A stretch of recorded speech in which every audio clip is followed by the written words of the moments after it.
شازده کوچولو.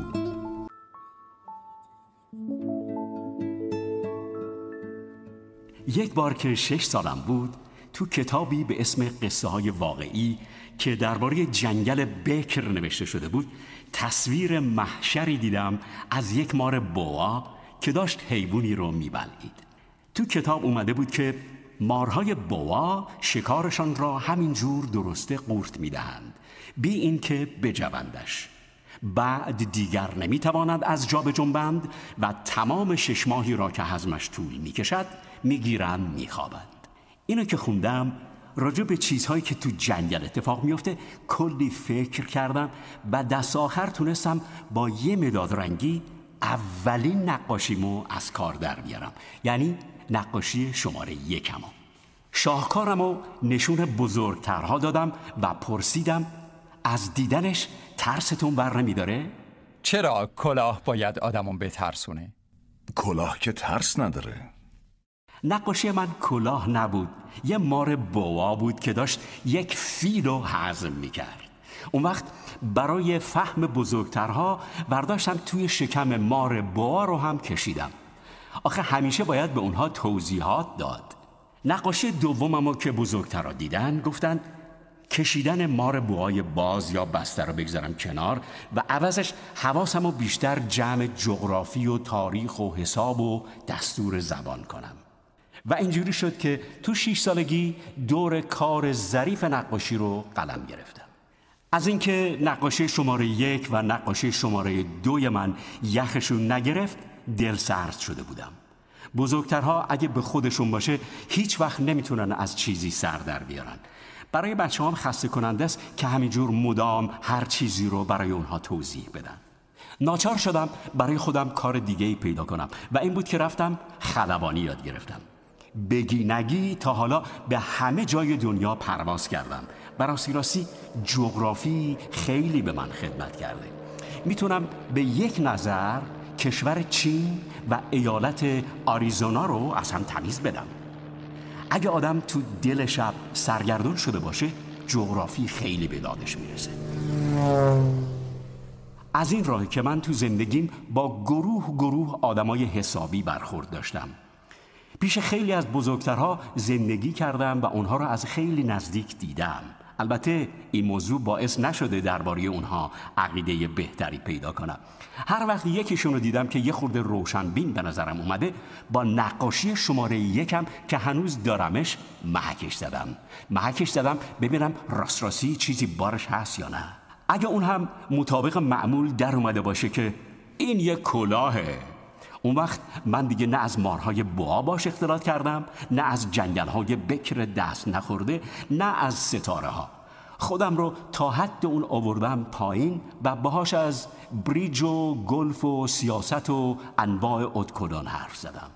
اونم از این که با یک چنین شخص معقولی آشنا شده کلی اظهار خوشبختی کرده.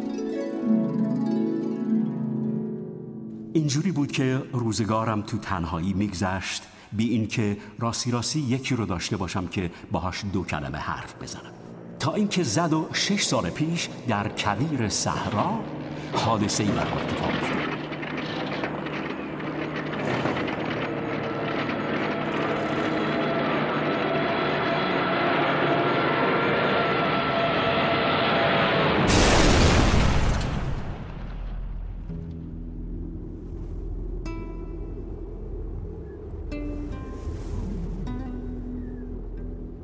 یک چیز موتور هواپیمام شکسته بود و چون نه تعمیرکاری همراهم بود نه مسافری، یکه و تنها دست به کار شدم تا از پس چنان تعمیر مشکلی بر بیام.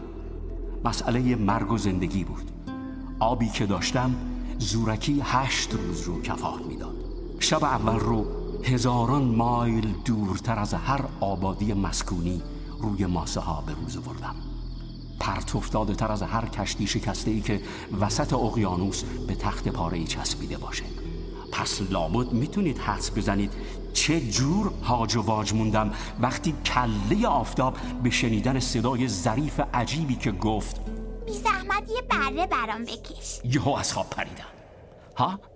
یه بره برام بکش. ها؟ یه بره برام بکش. چنان از جا جستم که انگار صاعقه بهم زده. خوب که چشمام رو مالیدم و نگاه کردم، آدم کوچولوی بسیار عجیبی رو دیدم که با وقار تمام تو نخ من بود. با چشمایی که از تعجب گرد شده بود به این حضور ناگهانی خیره شدم.